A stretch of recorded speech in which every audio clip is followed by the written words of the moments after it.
Bonjour, c'est Pauline, coach LinkedIn chez Madame Branding.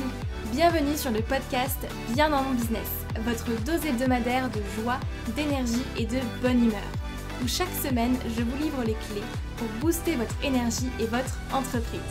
J'espère que vous êtes bien installés, c'est parti.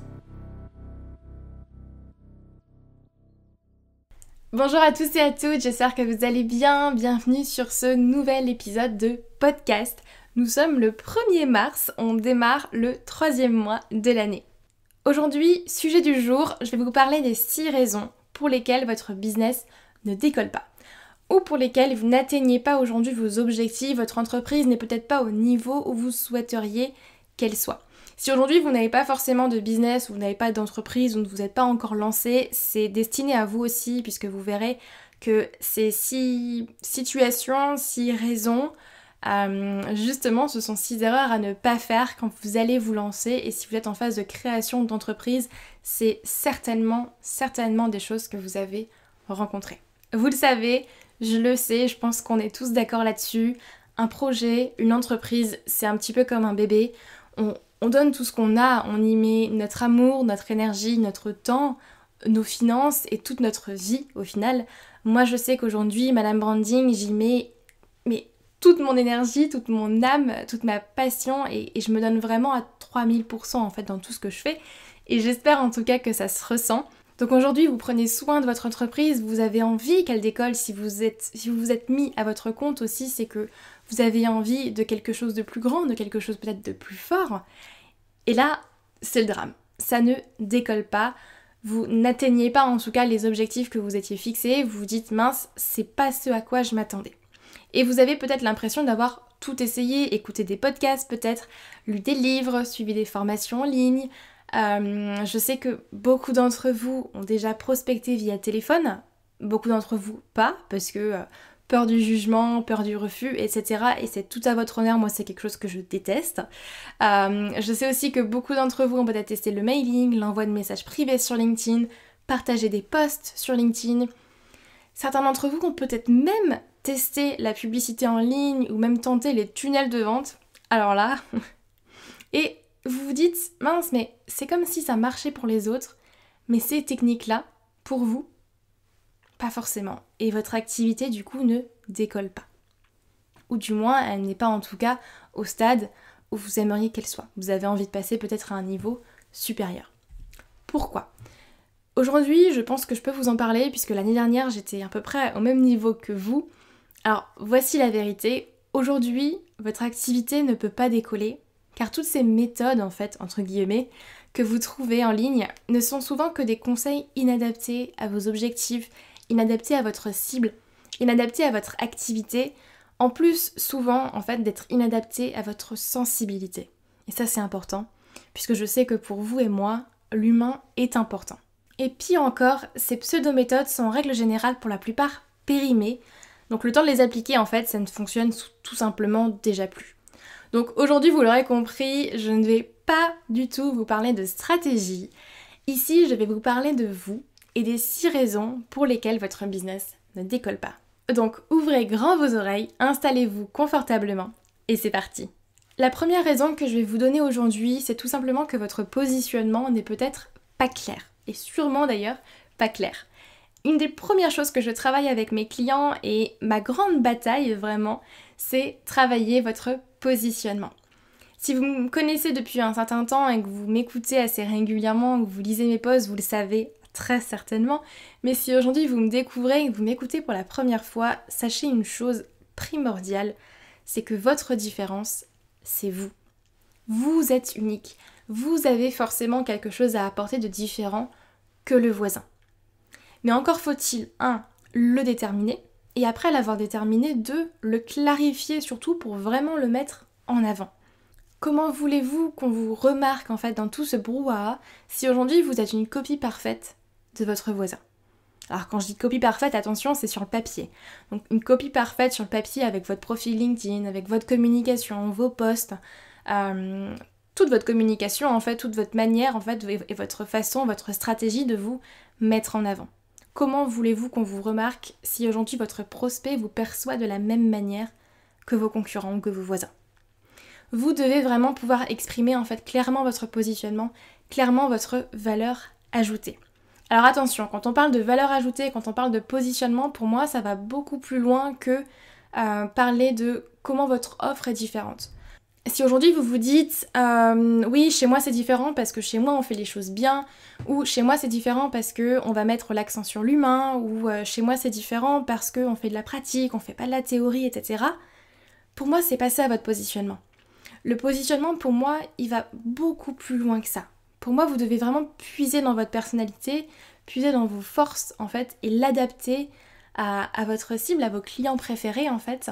Et c'est pour ça que je dis que on est tous des êtres humains, on est tous quelque chose de différent et il faut s'appuyer sur soi en fait, sur notre personnalité et nos forces pour justement avoir un business qui est différent.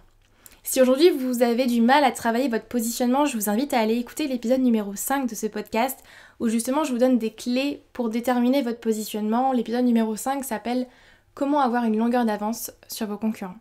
Ensuite, la raison numéro 2 pour laquelle votre business ne décolle sûrement pas, c'est certainement parce qu'aujourd'hui vous avez peur de prospecter.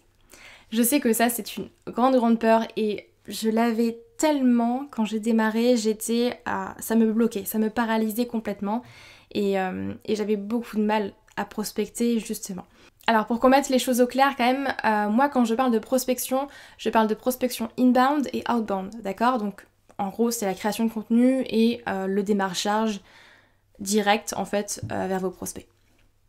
Alors je sais que le bouche à oreille c'est bien, mais il faut bien comprendre une chose, c'est que ça ne suffit pas à faire vivre une activité sur le long terme.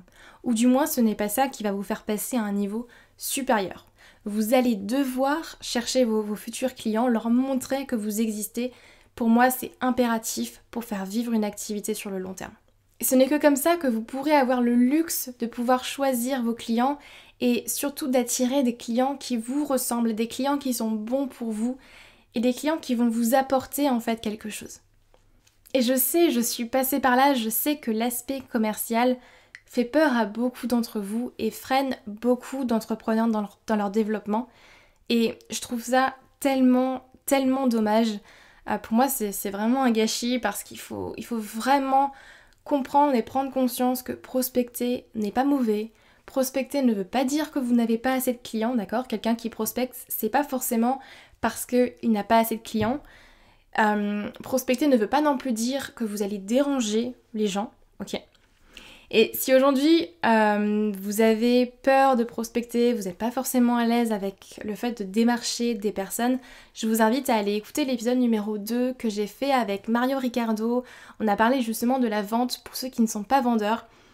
Et ça vous donnera peut-être des clés pour travailler déjà votre mindset et travailler votre état d'esprit et cet aspect commercial en fait qu'on est obligé d'avoir quand on crée une entreprise.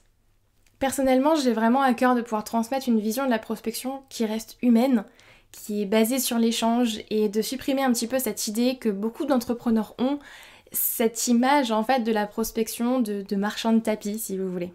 Et en plus, si aujourd'hui vous n'êtes pas du tout à l'aise avec la prospection et que vous ne voulez absolument pas démarcher des personnes, j'ai la solution pour vous. Vous pouvez très bien prospecter sans avoir à démarcher votre prospect, votre cible, à travers la création de contenu. Alors la création de contenu, ça mettra un petit peu plus de temps, voire peut-être beaucoup plus de temps selon votre cas à décoller plutôt que la prospection, mais c'est une solution. Et si vous voulez vraiment vous lancer dans la création de contenu, si vous voulez, vous pouvez aller écouter dans ce cas-là l'épisode numéro 4 que j'ai fait avec Mélanie Bigot qui vous parle du coup des clés pour créer une communauté engagée et trouver des clients grâce à la création de contenu. Donc vous voyez, dans cet épisode, j'ai vraiment vous donné plein de petites pistes en fait, selon votre situation, selon là où vous en êtes, pour vraiment avancer et décoller en fait tout simplement et avoir en tout cas un business qui vous ressemble et qui est là où vous voulez qu'il soit. La troisième raison est un point qui pour moi est également très important, mais c'est un point surtout qui va se travailler sur la durée. La raison est la suivante, votre mindset n'est pas le bon. Il faut bien comprendre que quand on est entrepreneur, votre état d'esprit, c'est la clé de votre croissance. Vous devez faire évoluer votre état d'esprit pour croître. Et si aujourd'hui vous n'avez pas les résultats que vous souhaitez, ce n'est pas tant la stratégie en fait qu'il va falloir changer. La stratégie c'est bien, mais c'est pas la stratégie en elle-même ne fait pas tout. Mais votre état d'esprit doit changer. Votre manière de voir les choses en fait doit changer. Et c'est ce qui fait d'ailleurs que certains entrepreneurs comme Elon Musk par exemple ont réussi là où d'autres personnes le prenaient pour un fou ou un illuminé. Donc vous devez avoir un état d'esprit de croissance. Pour travailler votre mindset, il y a plein de techniques, de choses que vous pouvez faire en tout cas, mais c'est vraiment quelque chose que vous allez travailler sur la longueur en fait. Le mindset évolue avec vous tout simplement, évolue avec votre business et c'est un travail perpétuel en fait. Mais vous pouvez tout simplement lire des livres. Moi je sais que des livres comme Les 7 habitudes de ceux qui réussissent, tous ceux qui entreprennent, La semaine de 4 heures, Comment se faire des amis, le livre Vendre de Jordan Belfort, c'est des livres qui m'ont beaucoup aidé en tout cas lorsque j'ai démarré. Et si vous ne les connaissez pas, je vous invite vraiment à aller les checker sur internet. Vraiment celui que j'ai préféré, ça va être Les 7 habitudes de ceux qui réussissent, tout ce qu'ils entreprennent, qui a changé beaucoup de choses pour moi. Vous avez, à part les livres, les vidéos YouTube, sur tout ce qui est développement personnel. Vous avez des podcasts aussi, du coup, comme celui-ci. Si celui-là, en tout cas, vous intéresse, je vous invite à vous abonner. Mais vous avez beaucoup de podcasts qui traitent justement du bon mindset à avoir en tant qu'entrepreneur. Et pour finir, je vous invite vraiment à rejoindre des groupes, des communautés et à assister à des séminaires. Alors même si je sais que actuellement c'est un petit peu compliqué, mais il y a des séminaires en ligne également, mais des gros séminaires, hein. Je parle pas de petits webinaires ou de petites conférences en ligne, mais ça existe, il y en a et je vous invite vraiment à aller en rejoindre pour rencontrer d'autres entrepreneurs, nourrir en fait votre état d'esprit. Et pour être honnête avec vous, c'est un peu pour cela que j'ai créé le podcast Bien dans mon business, pour parler de mindset en fait, plus que de simples stratégies, parce que les stratégies c'est bien, mais pour qu'une stratégie fonctionne, il faut d'abord en fait que votre état d'esprit et votre vision soient en accord. La 4e raison va sans doute parler à beaucoup d'entre vous et surtout faire appel peut-être à de nombreuses peurs que vous avez, mais c'est parfait parce qu'on est là pour réfléchir en tout cas et pour avancer. La 4e raison est la suivante. Une des raisons pour lesquelles votre business ne décolle pas, c'est parce que personne ne sait que vous existez ou vous ne vous mettez pas assez en avant. Comment voulez-vous faire croître votre activité si aujourd'hui vous ne montrez pas aux gens que vous êtes là? Comment voulez-vous trouver des clients si aujourd'hui vous n'avez aucune visibilité? On est d'accord, c'est un petit peu logique, il nous faut de la visibilité pour croître et trouver des clients. Et comment voulez-vous booster votre visibilité si aujourd'hui vous n'osez pas vous mettre en avant? Je sais que la peur de se mettre en avant, la peur d'oser en fait et la peur d'être jugé est très présente chez les entrepreneurs, mais il faut vraiment que vous arriviez à comprendre que c'est un passage obligé et que vous allez devoir vous mettre en avant d'une manière ou d'une autre et booster votre visibilité pour vraiment obtenir les résultats que vous souhaitez. Pour moi, c'est vraiment nécessaire de mettre en avant votre entreprise, mettre en avant vos valeurs, travailler votre image de marque. Vous pouvez également participer à des interviews, parler de votre projet sur les réseaux sociaux et surtout travailler votre réseau parce que là, on parle de LinkedIn aussi surtout. Donc LinkedIn est un réseau professionnel où vous allez pouvoir réseauter sur cette plateforme. Donc travailler votre réseau, échanger avec des personnes qui vont vous apporter justement cette visibilité. C'est hyper important et c'est nécessaire même si vous voulez croître. Et vous devez vraiment le faire pour que votre audience, pour que votre marché sache que vous existez, que vous êtes là tout simplement. Vous ne pouvez pas vous attendre à ce que les autres vous trouvent et que les autres viennent à vous au début. Et d'ailleurs, dans l'épisode numéro 7 d'avant, on a vu ensemble que votre cible est présente sur LinkedIn, qu'elle est là, du coup, et qu'elle n'attend que vous. Donc, vous n'avez plus qu'à vous rendre visible et à vous mettre face à elle pour lui proposer l'offre qui va enfin l'aider, du coup, à résoudre ses problématiques. Donc vraiment, je ne peux que vous inviter à oser vous mettre en avant avec vos valeurs, avec vos forces, vos défauts, votre énergie et votre sourire. Et vous remarquerez d'ailleurs qu'à aucun moment ici, je n'ai parlé de mettre en avant vos offres, puisqu'il faut bien comprendre que votre entreprise, c'est vous, et c'est à vous de vous mettre en avant et non de mettre en avant vos offres. Ce sont deux choses très différentes. Alors j'espère que vous me suivez et que je vous ai pas perdu depuis le début du podcast. Les 6 points seront résumés de toute façon dans le descriptif du podcast, mais je vous invite vraiment à noter en tout cas toutes les petites choses qui vous viennent en tête, les petits exercices qui vous parviennent et que vous pourrez faire pour vraiment avancer, passer à l'action et développer en fait votre entreprise. Le point numéro 5 est assez fréquent également chez les entrepreneurs, surtout ceux qui vraiment sont au tout début de leur aventure entrepreneuriale. C'est aujourd'hui, si votre business ne décolle pas, c'est parce que vous gérez mal votre trésorerie et que vous n'investissez pas en vous. Je sais que gérer sa trésorerie, faire sa comptabilité, c'est pas forcément facile quand on est entrepreneur parce qu'on n'est pas comptable, c'est pas notre domaine et si on n'est pas doué avec des chiffres, et ben forcément on va avoir du mal à faire sa comptabilité. Moi je sais que quand j'ai démarré, la comptabilité ne me faisait pas forcément peur, j'étais assez à l'aise avec ça, du moins quand on est entrepreneur, quand on est auto-entrepreneur en tout cas, quand on démarre, la comptabilité est pas du tout compliquée en fait. Donc surtout c'est simple de faire sa comptabilité quand on démarre. Moi je sais que quand j'ai démarré avec un fichier Excel, je mettais mon chiffre d'affaires, mes charges et j'avais un graphique en fait avec l'évolution de mon chiffre d'affaires, l'évolution de ma trésorerie, des encaissements, des décaissements et du coup une prévision sur l'année pour que je puisse prévoir l'évolution de mon business. Si aujourd'hui vous n'êtes pas à l'aise avec la comptabilité, moi je vous dis ne passez pas une journée ou ne passez pas plusieurs jours même sur votre comptabilité. Ça ne servira à rien puisque ce n'est pas là qu'est votre valeur ajoutée. Il vaut mieux à la rigueur prendre un comptable ou prendre une solution comptable en ligne qui vous coûtera beaucoup moins cher. Ensuite on parle de comptabilité mais c'est pas forcément le cœur du sujet dont je veux vous parler. Un point qui est primordial, encore une fois, si aujourd'hui vous n'investissez pas en vous, sachez que c'est une perte de temps énorme, une perte d'argent et une perte d'énergie. Pour moi, il faut savoir investir en soi pour réussir, pour aller plus loin, pour passer à un niveau supérieur en fait et avoir les résultats qu'on souhaite. Sinon, vous allez passer 1 an, 2 ans, 3 ans, voire peut-être même plus, ce que je ne vous souhaite absolument pas, mais vous allez passer tout ce temps-là à patauger dans la semoule, à ne pas savoir quoi faire, à essayer 36 milliards de stratégies différentes, 36 milliards d'exercices différents, et en fait vous allez vous rendre compte que vous stagnez. Une des premières choses que j'ai comprises quand je me suis lancée dans l'entrepreneuriat, c'est qu'il faut impérativement se faire accompagner, que ce soit à travers des formations en ligne, des coachings ou autres.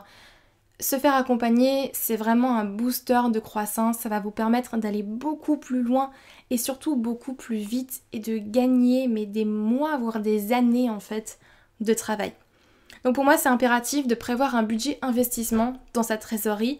J'en ai un et je vous assure que ça représente un très grand pourcentage de ma trésorerie aujourd'hui. Puisque aujourd'hui en fait je réinvestis les 2/3 de mon résultat dans la croissance de mon activité. Et aujourd'hui, en fait, dans mon petit tableau Excel, quand je rentre tous ces chiffres-là, en fait, tous les chiffres de mon business, j'ai une petite case en bas qui me calcule automatiquement la somme exacte que je peux dépenser et que je peux du coup investir dans un accompagnement ou dans autre chose qui va me permettre du coup d'aller beaucoup plus loin. Et si vous me suivez depuis le début ou depuis un certain temps en tout cas, vous avez sans doute remarqué que j'ai eu une très forte croissance en 2020 et pour moi il n'y a pas de secret, je me suis fait accompagner depuis le début et j'ai clairement gagné plusieurs années pendant lesquelles j'aurais peut-être pataugé dans la semoule, j'aurais stagné et j'aurais pas forcément avancé ou du moins j'aurais avancé mais baby steps, vous voyez, ça aurait été je pense vraiment des petits pas par petits pas et c'est pas ce que je voulais. Donc il n'y a pas de secret, investissez en vous, avec les bonnes personnes surtout, un accompagnement de qualité et votre business décollera forcément. On va finir cet épisode de podcast avec la 6e et dernière raison pour laquelle votre business ne décolle pas et qui est pour moi quand même assez important, surtout quand vous allez commencer à prospecter, à vous confronter en fait à des rendez-vous avec des prospects et là vous allez vous rendre compte ça passe pas, qu'est-ce qui va pas? Souvent, c'est parce que le prix de votre offre n'est pas justifié. il faut bien comprendre que le prix de votre offre doit être justifié. Vous devez justifier votre tarif, qu'il soit au tarif du marché, en dessous du marché, parce que ça peut être suspicieux si c'est le cas, et au-dessus du marché. Quel qu'il soit, en fait, votre offre et le prix doivent être justifiés. On doit comprendre très rapidement ce que votre offre apporte comme bénéfice, quels sont les bénéfices principaux. On doit comprendre concrètement quelle est la transformation apportée à la fin. Donc concrètement, en fait, qu'est-ce que la personne va vivre comme transformation, quel est le point A, quel est le point B auquel du coup vous l'amenez. Et du coup, quel est le résultat final en fait? Quel est ce point B? Qu'est-ce que votre client va être en mesure de faire, d'avoir ou d'être à la fin de votre accompagnement, de votre prestation? Et comment il se sentira surtout? Donc je vous mets vraiment au défi de présenter votre offre plus sous l'angle bénéfice plutôt que technique la prochaine fois que vous allez le présenter à un prospect, et juste d'observer du coup ce qui se passe chez votre prospect en face. Donc quand je parle de bénéfices et techniques, je pense que vous l'avez compris, mes bénéfices c'est vraiment mettre en avant en fait la transformation que vous apportez, le résultat final, qu'est-ce que votre client va être en mesure de faire, d'avoir et d'être en fait, comment il se sentira, quelles seront les émotions en fait que ça va lui procurer, et les bénéfices sur son chiffre d'affaires ou autre. Je pense que du coup c'est tout ça ce dont j'entends par bénéfice, alors que technique pour moi c'est vraiment les aspects techniques qui n'intéressent que vous, on va être honnête, ça n'intéresse vraiment que vous. Tous les aspects techniques du style la durée de votre accompagnement ou de votre prestation, le nombre de rendez-vous, etc., c'est pas le plus important.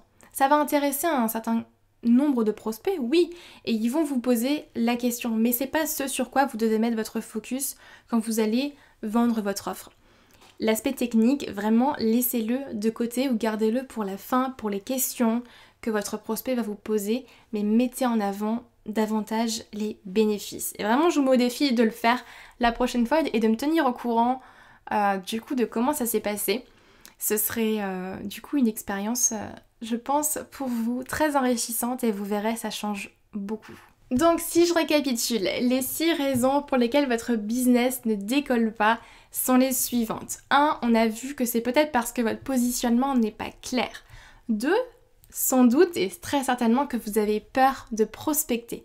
3. Votre mindset n'est pas le bon, l'état d'esprit se travaille, et ça c'est vraiment un point en tout cas qui se travaille sur la durée, il faut en être conscient, ça s'améliorera tout du long en fait, et c'est perpétuel. Numéro 4, personne ne sait que vous existez et vous ne vous mettez pas assez en avant. Vous devez vraiment vous mettre en avant et oser faire ce pas-là pour avoir les résultats que vous souhaitez. Numéro 5, vous gérez mal votre trésorerie et sans doute que vous n'investissez pas en vous. Importance du coup de savoir investir en soi pour réussir. Et 6e et dernière raison du coup, le prix de votre offre n'est pas justifié. Maintenant, après avoir vu ces 6 points, pensez-vous toujours avoir tout essayé, vraiment tout essayé, toutes les stratégies possibles et inimaginables? Est-ce que vous vous reconnaissez dans un de ces points ou pas? Aujourd'hui, le jour où sort ce podcast, normalement on sera le 1er mars. J'enregistre ce podcast le 15 février, mais normalement ce podcast devrait sortir le 1er mars. Donc on entame un nouveau mois. Moi aujourd'hui, j'ai envie de vous donner un challenge, vraiment pour ce mois de mars. Si vous me connaissez, vous savez que j'adore les challenges, j'adore ça. Et peut-être que vous aussi, mais j'ai vraiment envie de vous challenger et de vous encourager à passer à l'action. Je vais vous inviter à choisir 2-3 points qu'on a vus aujourd'hui, 2-3 points maximum, et à travailler dessus pendant le prochain mois, donc le mois de mars. Vraiment à mettre votre focus là-dessus pendant 30 jours et à travailler là-dessus, à observer les changements et les effets que ça aura sur votre activité, mais également sur vous. Donc par exemple, déjà si vous voulez travailler votre positionnement, si pour vous votre positionnement n'est pas clair et que vous avez l'impression vraiment de ressembler sur le papier aux voisins, déjà ce que je vous invite à faire c'est clarifier votre positionnement. Pour ça vous pouvez aller écouter, comme je vous l'ai dit, l'épisode numéro 5 que j'ai fait sur le positionnement justement. Vous pouvez optimiser votre profil. Pour ça il y a plein de choses déjà sur mon profil LinkedIn et sur ma chaîne YouTube si vous voulez déjà mettre en place certaines choses. Si aujourd'hui par exemple c'est plutôt la prospection qui vous dérange, là je vous invite à aller écouter l'épisode numéro 2 et l'épisode numéro 4 où on parle vraiment de prospection. Ça va peut-être déjà vous faire prendre conscience en tout cas de certaines choses. Mais vraiment voilà, je vous invite vraiment à déjà poser l'intention d'aller plus loin, de poser l'intention en tout cas de travailler et de mettre votre focus sur ces 2-3 points là du coup et à les noter. Vous pouvez les noter sur une feuille, les mettre sur votre tableau blanc si vous en avez un à côté de votre bureau et vous l'affichez pour vraiment mettre votre focus ce mois de mars. C'est travailler mon positionnement. Mon focus sur le mois de mars, c'est trouver un accompagnement sur telle et telle chose, par exemple. Vous voyez ? En tout cas, j'espère sincèrement que vous allez passer à l'action, car il n'y a que avec le passage à l'action qu'on obtient des résultats. Et en tout cas, je serai super contente d'avoir vos retours sur ces points-là. Donc n'hésitez pas à m'envoyer un petit message sur LinkedIn ou me mettre un commentaire du coup sur Apple Podcast. Et n'hésitez pas non plus du coup à vous abonner à ce podcast. Et moi du coup, je vous dis à la semaine prochaine pour un nouvel épisode de Bien dans mon business. Passez une très belle semaine, prenez soin de vous, profitez de la vie et puis du coup, à la semaine prochaine. Bye bye.